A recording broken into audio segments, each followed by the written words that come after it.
Hello everyone, welcome back to another episode of 2-Minute Tutorial.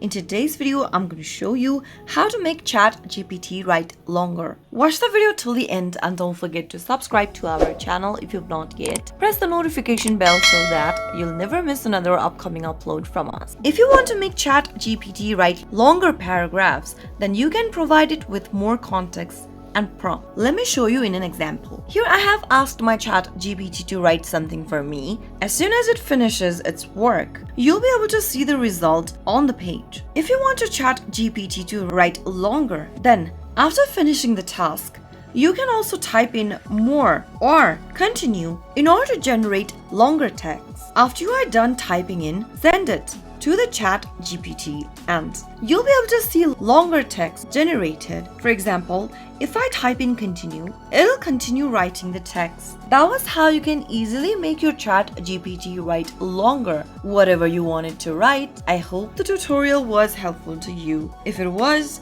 go ahead and give us a thumbs up. I'll be back soon with more videos like this. Thank you for watching.